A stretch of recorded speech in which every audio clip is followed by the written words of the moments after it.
요한복음 15장 7절에서 11절까지 있는 말씀 봅니다. 요한복음 15장 7절에서 11절까지. 제가 대독해 드리겠습니다. 너희가 내 안에 거하고 내 말이 너희 안에 거하면 무엇이든지 원하는 대로 구하라. 그리하면 이루리라. 너희가 열매를 많이 맺으면 내 아버지께서 영광을 받으실 것이요 너희는 내 제자가 되리라. 아버지께서 나를 사랑하신 것 같이 나도 너희를 사랑하였으니 나의 사랑 안에 거하라. 내가 아버지의 계명을 지켜 그의 사랑 안에 거하는 것 같이 너희도 내 계명을 지키면 내 사랑 안에 거하리라.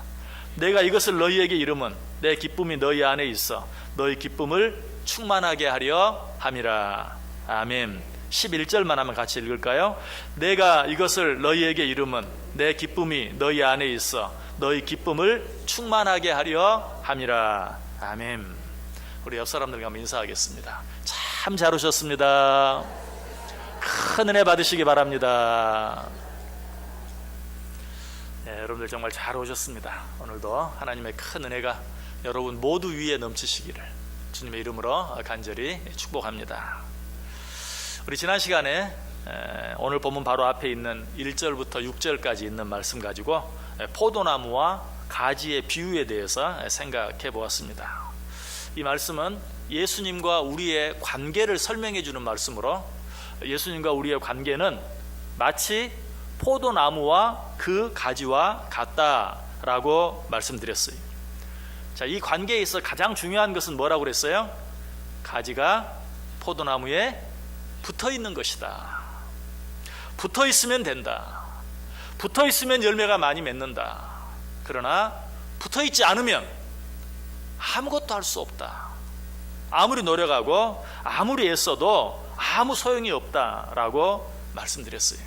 자, 그 내용이 5절에 나와 있죠. 나는 포도나무요 너희는 가지라. 그가 내 안에 내가 그 안에 거하면 사람이 열매를 많이 맺나니 나를 떠나서는 너희가 아무것도 할 수 없습니다. 가지가 나무에 붙어 있으면 열매를 많이 맺지만 그 가지가 나무를 떠나서는 아무것도 할 수 없습니다. 여기서 끝나지 아니하고 6절에서는 좀 더 강하게 사람이 내 안에 거하지 아니하면 가지처럼 밖에 버려져 마르나니 사람들이 그것을 모아다가 불에 던져 사르느니라. 아무것도 할 수 없을 뿐만 아니라 가지가 나무에서 떨어지면 아무것도 할 수 없을 뿐만 아니라 말라지고 썩어지고 결국에는 땔감으로 불구덩이에 들어갈 수밖에 없다라고 말씀하고 있어요. 자, 그리고 나서 주신 말씀이 이제 오늘 본문 말씀이죠. 자, 그 말씀 7절에 어떻게 시작하고 있습니까? 너희가 내 안에 거하고 내 말이 너희 안에 거하면 무엇이든지 원하는 대로 구하라. 그리하면 이루리라. 너희가 내 안에 거하고 내 말이 너희 안에 거하면 무슨 말이에요? 계속되는 말씀이 너희가 내게 붙어 있으면 이라는 말이 너희가 내 안에 거하고 내 말이 너희 안에 거하면 무엇이든지 원하는 대로 구하라. 그리하면 이루리라. 이제는 말씀을 조금 더 진행시켜서 기도에 대해서 이야기하고 있죠.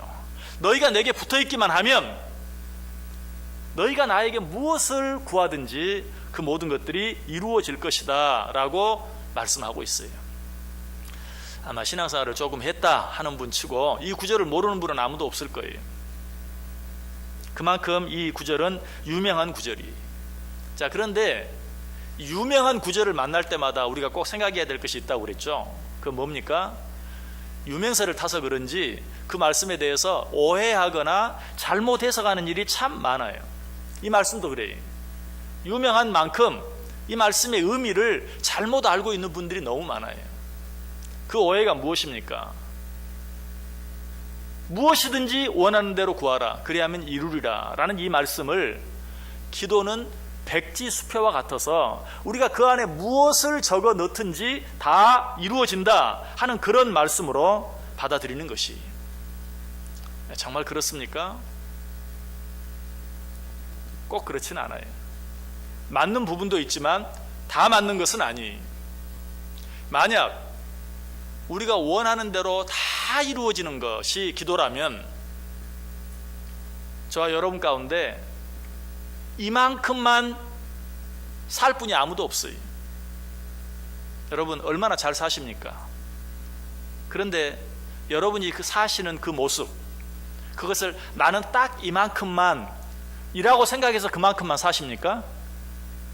뭐 우리 가운데는 조금 더 나은 분도 있고 그렇지 못한 분도 있지만, 분명한 것은 나는 이만큼이 딱 좋습니다.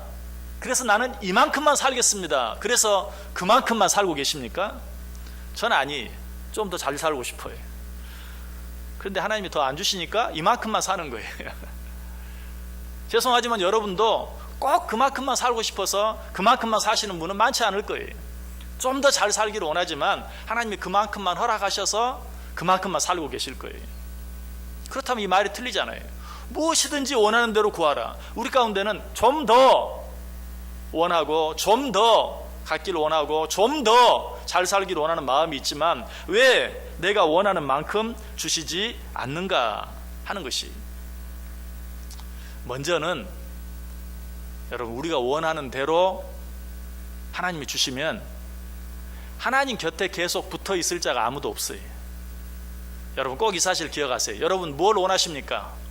얼만큼 되어지기를 원하십니까? 그러나 기억할 것은 내가 원하는 대로 하나님이 다 허락해 주시면 하나님과 나의 관계는 점점 멀어질 수밖에 없어요. 설령 거기서 끝나버리지는 않을지 몰라도 내가 원하는 대로 다 되면 하나님과 내 사이가 더 가까워지고 친밀해지는 게 아니라 점점 더 멀어질 수밖에 없다라는 것이, 그럼에도 불구하고 많은 사람들은 무엇이든지 원하는 대로 되기를 원해요. 그리고 이 말씀도 그래서 우리의 소원대로 무엇이든지 원하는 대로 구하라 그리하면 이루리라, 내가 원하는 대로 다 될 수 있다고 믿고 하나님 앞에 기도할 때가 많아요. 그러나 그 생각은 잘못된 것이다. 왜 이 말씀을 우리가 오해하는가? 이 7절 말씀은 크게 두 가지 말씀으로 되어 있죠. 너희가 내 안에 거하고 내 말이 너희 안에 거하면 무엇이든지 원하는 대로 구하라 그리하면 이루리라. 자, 첫 번째 내용은 어떤 내용입니까? 너희가 내 안에 거하고 내 말이 너희 안에 거하면. 두 번째 내용은 무엇이든지 원하는 대로 구하라 그리하면 이루리라. 이 두 가지 내용으로 되어 있어요. 그런데 사람들은 이 두 가지 내용 가운데 첫 번째 내용을 생각하지 아니하고 두 번째 내용, 뒤에 나오는 내용만 생각해요. 이것이 얼마나 큰 잘못인지 몰라요. 너희가 내 안에 거하고 내 말이 너희 안에 거하면 이라는 말은 생각하지 아니하고 무엇이든지 원하는 대로 구하라 그리하면 이루리라, 이 뒤에 있는 말씀만 생각하는 것, 이것이 얼마나 잘못된 내용인가 한 가지 예를 들어 설명해 볼게요. 자, 어떤 사람이 세탁기를 샀습니다. 그 세탁기 설명서에는 분명히 세탁기를 수도꼭지에 잘 연결하십시오. 그리고 나서 전기 플러그를 콘센트에 꽂으십시오. 그리고 스위치를 키면 이 세탁기가 당신이 빨고자 하는 세탁물을 깨끗이 잘 빨아줄 것입니다 라고 되어 있어요. 그런데 어떤 사람이 이 세탁기를 사서 수도꼭지에 연결하지도 않고 혹은 그 플러그를 콘센트에 꽂지도 않고 스위치만 온으로 아무리 눌러도 여러분 세탁기가 작동할까요? 하지 않을까요? 작동하지 않죠. 그리고 나서 이 세탁기 빨래를 빨아주지 않습니다 하고 대리점에 이야기하면 이 사람 얼마나 우스운 사람이, 얼마나 어리석은 사람이 아마 그 대리점 사람이 할 말을 잃을 거예요. 제일 먼저 묻겠죠. 뭐라고? 세탁기를 수도꼭지에 잘 연결하셨습니까? 만약에 예 라고 말하면 그러면 전기 플러그는 콘센트에 잘 꽂으셨습니까? 그걸 잊어버렸네. 여러분 아무리 좋은 세탁기라 할지라도 그 세탁기를 수도꼭지에 연결하지 않으면, 그 세탁기를 전기 플러그에 꽂지 아니하면 이 세탁기는 절대로 내가 원하는 대로 움직여주지 않는 것이. 그런데 사람들이 정말 중요한 내용, 이 세탁기를 먼저 수도꼭지에 잘 연결하십시오. 그리고 전기 플러그를 콘센트에 꽂으십시오 라는 이 말은 생각하지 아니하고 이 세탁기 좋대, 이 세탁기 정말 찌든 때 묵은 때까지 완전히 깨끗이 다 빨아준대, 이것만 생각하고 그 일을 기대하는 것은 잘못되어진 것이다. 보험에 가입할 때도 마찬가지. 사람들이 보험에 가입할 때 그 보험에 들어있는 약관, 그런 것들은 자세히 보질 않아요. 요즘에 그런 것 때문에 말이 많죠. 보험회사에서도 도대체 이게 읽으라고 주는 것이냐, 그냥 무조건 사인하라고 주는 것이냐, 글씨가 하도 깨알만 해가지고 읽을 수도 없고, 또 너무 많아가지고 다 읽을 수도 없고, 또 설령 읽는다 할지라도 너무 복잡해서 무슨 내용인지 이해할 수도 없다. 그런 것 때문에 말이 많아요. 어쨌든 내가 그 보험에 들 때 손해보지 않으려면 그 보험 약관을 꼼꼼히 잘 읽어야 되고, 적어도 내가 궁금한 것을 그 보험사에게 잘 물어봐야 돼. 그런데 그렇게 하지는 않고 이 보험은 이러한 혜택이 있습니다, 그저 그것만 관심을 갖고 들었다가 나중에 낭패를 보는 그런 일이 참 많아요. 바로 그것이 오늘 본문이 이야기하는 것이, 내 말이 너희 안에 거하고 너희가 내 안에 거하면, 이것이 정말 중요한 것인데 그것은 생각하지 아니하고 그 뒤에 있는 무엇이든지 원하는 대로 구하라 그리하면 이루리라 라는 것만 생각하는 자들과 똑같은 모습이라는 것이, 같은 이야기지만 이 구절에 대해서 오해하게 되는 또 한 가지 이유가 있어요. 그것은 이 말씀 속에서 무엇이 원인이고 무엇이 결과인지를 구별하지 못해요. 아니, 원인과 결과를 거꾸로 생각할 때가 참 많아요. 자, 이 7절 말씀 가운데 원인이 무엇입니까? 너희가 내 안에 거하고 내 말이 너희 안에 거하면, 이게 원인이. 그러면 어떤 결과가 온다고요? 너희가 원하는 대로, 너희가 구하는 대로 이루어지는 축복을 받게 될 것이다. 이게 결과죠. 그런데 사람들은 이걸 거꾸로 생각해요. 내가 무엇이든지 기도하기만 하면 그것이 이루어지고, 그것이, 그렇게 하는 것이 내가 예수님께, 하나님께 붙어 있는 것이다 라고 생각하는 경우가 참 많이 있어요. 잘못된 이야기. 앞에서 생각해 본 세탁기 이야기처럼 여러분 집에 있는 수도꼭지 한번 생각해 보세요. 집에 있는 수도꼭지도 저 멀리 있는 수원지와 연결이 되어 있지 않으면 수도꼭지를 아무리 틀어도 물이 나오지 않아요. 가끔 여러분 혹시 집에 있는 무슨 수도 공사를 하느라고 수원지에서 오는 그 물 통로를 막아놓고 작업을 다 하죠. 뭐 수도꼭지를 새로 갈고 배관을 새로 갈고 여러 가지 작업을 합니다. 그리고 나서 그 수도꼭지를 다시 틀어놓는 것을 잊어버리고 집에서 새로 고친 수도꼭지를 아무리 틀어도 어때요? 물이 나와요, 안 나와요? 분명히 새 수도꼭지로, 아무 문제가 없는 수도꼭지로 갈았지만 중간에 수원지와 연결되어 있는 통로를 막아놓았기 때문에 내가 새로 단 수도꼭지를 아무리 틀어도 물이 나오지 않아요. 한 번 틀어서 안 나오니까 처음이니까 하루 한 3번씩 틀어야 되나? 아침에 한번 틀고, 점심 때 한번 틀고, 저녁에 한번 틀고, 하루 해도 안 되니까 그럼 한 일주일은 해야 되나? 일주일 동안 아무리 해도 안 되는 거예요. 그런데 신앙생활을 그렇게 하는 사람들이 참 많이 있어요. 내가 하루 3번씩 수도꼭지를 틀면 그 수도꼭지가 수원지에 연결되는 것처럼 원인과 결과를 거꾸로 생각해. 아니, 먼저 수원지와 연결을 해 놓아야 수도꼭지를 한 번을 틀든 두 번을 틀든 세 번을 틀든 거기에서 물이 쏟아지게 되어 있는 것이. 무슨 말이에요? 우리가 먼저 주님 안에 거해야 돼. 주님의 말씀이 먼저 내 안에 거해야 돼. 쉽게 말하면 뭐라고? 내가 먼저 주님께 붙어 있어야 돼. 그래야 하루 한 번 기도하든 두 번 기도하든 세 번 기도하든 40일을 금식하든 무엇을 하든 그 기도가 하나님께 응답되어질 수 있다. 이 사실을 요한일서 5장 14절에 잘 설명해 주고 있어요. 그를 향하여 우리가 가진 바 담대함이 이것이니 그의 뜻대로 무엇을 구하면 들으심이라. 여기서 그의 뜻대로 무엇을 구한다는 말이 바로 먼저 그에게 붙어 있으면 이라는 말이에요. 그래야 그의 뜻이 무엇인지, 하나님께서 원하시는 것이 무엇인지 알 수 있죠. 그의 뜻대로 무엇을 구하면. 자, 오늘 말씀은 어때요? 무엇이든지 원하는 대로 구하라 그리하면 이루리라. 내가 원하는 대로 구하라 그리하면 이룰 것이다. 이 말씀은, 이 말씀만으로는 절대로 완전해질 수 없는 말씀이에요. 그 앞에 너희가 내 안에 거하고 내 말이 너희 안에 거하면, 그 말씀을 한마디로 줄이면 내 뜻대로 내 뜻 안에서 너희가 원하는 대로 무엇을 구하면 그것을 내가 들어주겠다라고 말하고 있어요. 여러분, 죄송한 말씀이지만 기도하기만 하면 된다, 이거는 무식한 담대함이, 물론 오해는 하지 마세요. 우리가 기도하면 된다라는 말 속에는 하나님의 말씀대로 하나님의 뜻대로 라는 말이 포함되어 있어요. 그러나 정말 그걸 생각하지 아니하고 하나님의 뜻이 무엇이든지, 하나님이 원하시는 것이 무엇이든지, 하나님이 기뻐하시는 것이 무엇이든지 상관없이 내가 기도하기만 하면 된다, 이거는 잘못된 것이, 성경은 분명히 말해요. 내 뜻대로 무엇이든지 구하면,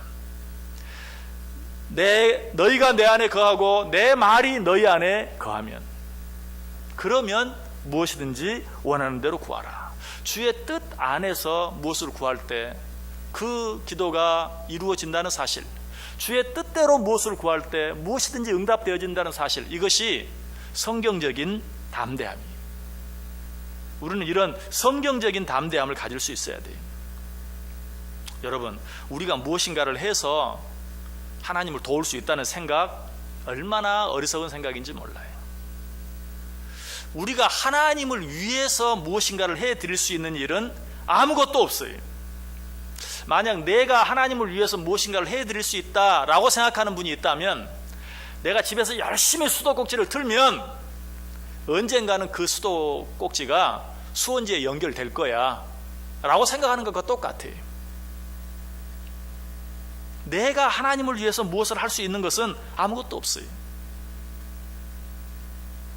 그럼에도 불구하고 또 한 가지 우리가 오해를 잘하는 구절이 있는데, 요한계시록 3장 20절이 볼지어다 내가 문 밖에 서서 두드리노니 누구든지 내 음성을 듣고 문을 열면 내가 그에게로 들어가 그로 더불어 먹고 그는 나로 더불어 먹으리라. 이 말씀을 들을 때마다 우리는 어떻게 생각하냐면,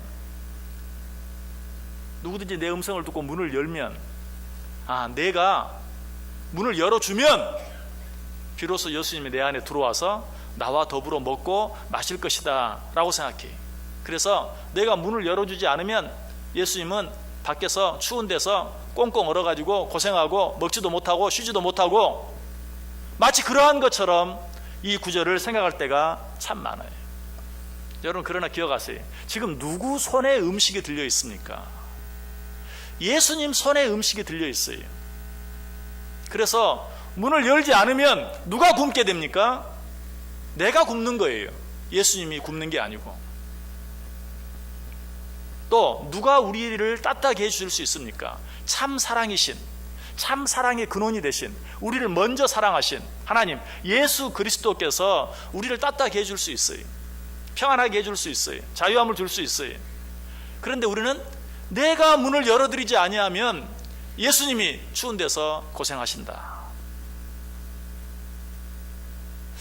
요즘 현대인들 가운데 교회에 대해서도 그렇게 생각하는 분들이 참 많아요. 교회에 나오지 않는 분들 가운데 교회에 나가면 자기들이 교회를 위해서 무엇인가 큰 일을 해주는 것처럼 생각하고, 자기가 교회에 나가지 않으면 언젠가는 교회가 망할 것이다 라고 생각하는 사람들이 참 많아요.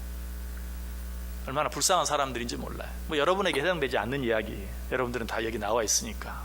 근데 여러분이 전도를 해보면, 내가 교회에 나가면 교회가 나로 말미암아서 배불러지고, 내가 교회에 나가지 않으면 교회는 언젠가 망할 것이다, 이런 생각을 하면서 교회를 나오지 않는 분들이 참 많이 있어요. 얼마나 잘못된 생각인지 몰라요. 여러분, 우리가 신앙생활을 하면서도 그런 종류는 아니지만, 나 아니면 안 돼 라는 생각을 조금이라도 갖고 있다면 똑같은 사람이에요. 하나님의 교회에 나와서 어떤 일을 하는데, 신앙생활을 하는데 나 아니면 안 돼. 여러분이 집에 있는 수도꼭지를 틀지 않으면 누구 손해입니까? 수원지가 손해입니까? 여러분이 손해입니까? 또 이렇게 말을 하는데도 머리가 너무 좋은 분들은, 내가 수도꼭지를 틀지 않으면 수도비를 그만큼 적게 내고 그러면 수원지가 그만큼 수익이 줄어들겠죠. 그래서 언젠가는 망하겠죠. 정말 그렇게 생각하면 한번 해보십시오. 한번 하루 동안 수도를 틀지 말고 이틀 사흘 동안 수도꼭지를 틀지 않아 보세요. 여러분, 수도국에 무슨 불만이 있어가지고 어디 네가 이기나 내가 이기나 해보자. 나 오늘부터 수도꼭지 안 틀 거야. 누가 먼저 망하나 해보세요. 그런데도 우리는 그렇게 신앙생활 할 때가 참 많아요. 내가 교회에 나와서 뭘 하면 하나님께 유익이 되고, 내가 하지 아니하면 하나님께 손해가 되고 교회가 손해가 나고, 그렇게만 생각하는 사람들이 얼마나 많은지 몰라요. 여러분, 교회 안에 가장 불쌍한 사람이 있다면 나 아니면 안 돼 라는 생각을 하는 사람 뿐만 아니라 너는 없어도 돼 라는 생각을 하는 사람, 이런 사람 정말 불쌍한 사람이고 불행한 사람이. 여러분, 가정을 한번 생각해 보세요. 부부가 살면서 나 아니면 안 돼 라는 생각을 갖고 있는 남편이나 아내가 있다면, 또 너 없어도 돼 라고 생각하는 남편이나 아내가 있다면, 그 가정 얼마나 불행한 가정입니까? 그게 어디 가정입니까? 지옥이지. 교회도 마찬가지고 우리가 신앙생활 하는 것도 마찬가지다. 그런 마음으로 신앙생활 한다면 그 사람이 가장 불쌍한 사람이고, 그런 사람들이 모여있는 곳이라면 그 교회는 가장 불행한 교회예요. 하나님 앞에서도 말할 필요가 없어요. 우리가 무엇인가를 함으로 말미암아 하나님께 무슨 도움이 된다라고 생각하면 그것처럼 큰 오해는 없어요. 내가 집에 아무리 수도꼭지를 금으로 만들어 붙여 놓아도 수원지와는 아무 관계가 없어요. 다시 한번 말씀드립니다. 우리 중에 먼저 무엇인가를 드려서 하나님을 기쁘시게 할 수 있는 사람은 아무도 없어요. 로마서 11장 35절 36절에 말해요. 누가 주께 먼저 드려서 갚으심을 받겠느냐. 이는 만물이 주에게서 나오고 주로 말미암고 주에게로 돌아감이라. 그에게 영광이 세세에 있을지어다. 아멘. 누가 주께 먼저 드려서 갚으심을 받겠느냐. 누가 먼저 하나님께 드려서 그것으로 말미암아 하나님께 유익이 되게 할 수 있겠느냐. 욥기 22장 2절에도 말합니다. 사람이 어찌 하나님께 유익하게 하겠느냐. 사람이 어찌 하나님께 유익하게 하겠느냐. 여러분, 우리가 하나님께 유익을 드릴 수 있는, 하나님께 도움을 드릴 수 있는 어떤 방법은 없다는 것이, 여러분, 우리가 무엇인가 하는 것은 분수대에서 물을 일정량 받아가지고 그 물을 올려서 분수가 되게 하고, 다시 떨어지는 물을 다시 받아서 또 올려서 분수가 되게 한, 우리가 무엇인가 하는 것은 그와 같아요. 하나님이 내게 주신 것을 가지고 분수를 올렸다가 그게 또 떨어지면 다시 받아서 다시 올리고 하는 것이지, 그러다 보면 그 물이 좀 줄겠죠. 그러면 또 다시 더 채워 받아서 그것으로 다시 올려서 분수를 만들고 하는 것이지, 내가 무엇을 만들어서 하는 게 아니에요. 여러분이 하나님께 뭔가 한다고 생각하세요? 여러분이 뭔가 하나님께 드린다고 생각하세요? 그게 어디서 온 것입니까? 다시 이 말씀 잘 들여보세요. 누가 주께 먼저 드려서 갚으심을 받겠느냐. 이는 만물이 주에게서 나오고 주로 말미암고 주에게로 돌아감이라. 여러분이 무엇인가를 할 수 있는 힘, 여러분이 무엇인가를 할 수 있는 기회, 여러분이 무엇인가를 할 수 있는 능력, 그 모든 것이 주님께서 여러분에게 와서 내가 그것을 가지고 하는 것뿐이에요. 그것이 하나님께 무슨 도움이 되고 유익이 되는 것이 아니다라는 사실이. 그래서 베드로전서 4장 1절에서 사도 베드로는 우리에게 뭐라고 권면합니까? 만일 누가 말하려면 하나님이 말씀을 하는 것처럼 하고, 누가 봉사하려면 하나님이 공급하시는 힘으로 하는 것 같이 하라. 이는 범사에 예수 그리스도로 말미암아 하나님이 영광을 받으시게 하려 함이니 그에게 영광과 권능이 세세에 무궁하도록 있느니라. 다 하나님이 주시는 것으로 하는 거야.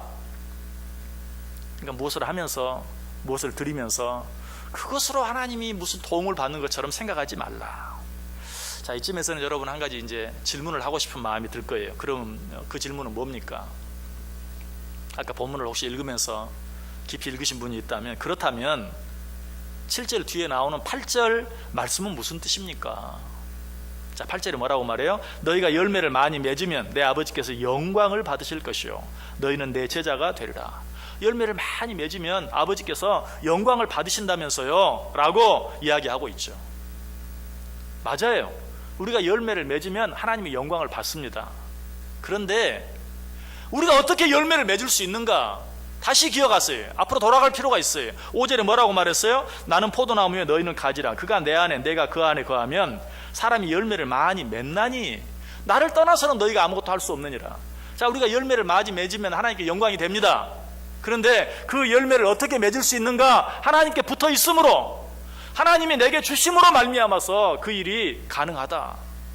그래서 우리는 이 사실을 통해서 맞아, 우리가 하나님께 영광 돌리는 삶을 살아야 되는데 하나님께 영광 돌릴 수 있는 그 힘이 어디서 오는가? 하나님께로부터 오는 것이요, 하나님이 주지 아니하시면 할 수 없는 것이다 하는 것을 다시 한번 생각할 수 있어야 돼. 자, 여기서 우리는 또 한 가지 질문을 한 걸음 나아가 볼 필요가 있죠. 그렇다면 처음부터 하나님이 알아서 하시지, 왜 자꾸 우리 보고 이것도 하라 저것도 하라 그것도 하라, 전도하고 선교하고 봉사하고 헌신하고 헌금하고 왜 우리에게 그렇게 하라고 하십니까? 다 우리에게 주셔서 받는 것이라면, 하나님이 애초에 주시지 아니하시면 우리가 아무것도 할 수 없는 것이라면 왜 그런 것들을 우리에게 요구하십니까? 시간을 드려라, 건강을 드려라, 물질을 드려라, 은사를 드려라, 왜 우리에게 그렇게 이야기합니까? 자, 그 질문에 대한 대답은 오늘 본문이 끝나는 11절에 나와 있어요. 11절 우리 다 같이 한번 한 목소리로 다시 읽습니다. 내가 이것을 너희에게 이름은 내 기쁨이 너희 안에 있어 너희 기쁨을 충만하게 하려 함이라. 아멘. 왜 하나님이 내 주머니에서 꺼내서 주시면서 그것을 다시 나에게 드려라? 하나님이 왜 우리에게 어떤 은사를 주시면서 그 은사를 활용해서 내게 봉사하고 섬겨라? 아유, 귀찮아요. 결국 하나님 주머니에서 나오는 건데 그냥 하나님이 알아서 하세요. 하나님 뭐라고 말해요? 이것은, 내가 이렇게 하는 것은 너희 기쁨을 충만하게 하려 함이라. 잘 이해가 안 되시는 분 계십니까? 자, 내일 모레 이제 우리 자녀들 수능 치릅니다. 비록 고3은 아니더라도 고2, 고1, 중3, 중2, 중1 뭐 초등학교 다니는 아이들 둔 부모들 자녀들에게 뭐라고 말합니까? 공부 좀 해라, 공부 좀 해. 왜 그렇게 말합니까? 여러분 덕 보려고? 그래서 인간들은 그런 마음도 좀 있어. 솔직히 없는 것도 아니에요. 그러나 근본적인 건 아니죠. 그래서 거기에 대해서 투덜투덜하면 뭐라고 말해요? 너 잘 되라고 그러는 거지. 너 잘 되라고 그러는 거지. 여러분, 하나님께서 오늘 그렇게 말하는 것이, 아니 왜 자꾸 그렇게 달라 하라 왜 얘기하세요? 다 하나님이 주시는 거라면서요. 하나님께 주시지 아니하시면 우리가 할 수 있는 것이 아무것도 없다면서요. 모든 것이 하나님께로부터 나온다면서요. 그럼 하나님 알아서 하세요. 아니다, 내가 너희들에게 하라 달라라고 말하는 것은 내 기쁨을 위해서가 아니라 너희 기쁨이 충만하게 하기 위해서 그렇다라고 우리에게 말하고 있어요. 이사야 48장 17절에도 말합니다. 너희의 구속자시요 이스라엘의 거룩하신 이신 여호와께서 이르시되 나는 너에게 유익하도록 가르치고 너를 마땅히 행할 길로 인도하시는 내 하나님 여호와라. 하나님 우리에게 하라 가라 달라라고 말씀하시는 게 너의 유익을 위하여 가르치는 것이다. 나는 너의 유익을 위하여 가르치는 내 하나님 여호와다 라고 말하고 있습니다. 오늘 본문도 7절에서 무엇이든지 원하는 대로 구하라, 8절에서 열매를 많이 맺으라, 9절에서 나의 사랑 안에 거하라, 10절에서 나의 계명을 지키라. 왜 이렇게 자꾸 하라고 말씀하신다고요? 11절에 너희 기쁨을 충만하게 하려 함이라. 여러분, 기쁘게 살기를 원하십니까? 기쁘게 살기를 원하세요? 어떻게 해야 되겠어요? 하나님께서 하라고 하신 것을 하세요. 하나님 힘들어요. 왜 자꾸 나보고 하라고 하세요? 애들이 이야기하는 것처럼 왜 자꾸 공부하라고 하세요? 여러분 입에서 나가는 말은 뭐예요? 너 위해서 그러는 거야. 하나님 왜 이렇게 자꾸 하라고 하세요? 내 기쁨을 충만하게 하기 위해서 그러는 거야. 여러분 기쁘게 살기를 원하세요? 하나님이 하라고 하신 일들 해보세요. 하나님이 달라고 하는 것들 하나님께 정말 드려보세요. 다 하나님께서 나온 거예요. 처음부터 하나님께 나온 거예요. 만물이 주께로부터 나왔어요. 그러나 그 말씀에 순종할 때 어때요? 우리의 기쁨이 충만해져요. 우리의 기쁨이 충만해져요. 달란트 비유를 통해서 알 수 있는 것은 기쁨만 충만해지는 게 아니에요. 더 많은 것을 하나님께서 우리에게 맡기신다고 약속하셨어요. 여러분 이 은혜와 축복을 받아 누리기를 원하십니까? 하나님 말씀에 순종함으로 우리의 기쁨이 더 충만해지는 은혜를, 정말 신앙생활을 기쁘게 하며 살아갈 수 있는 저 여러분 될 수 있기를 주님의 이름으로 간절히 축원합니다.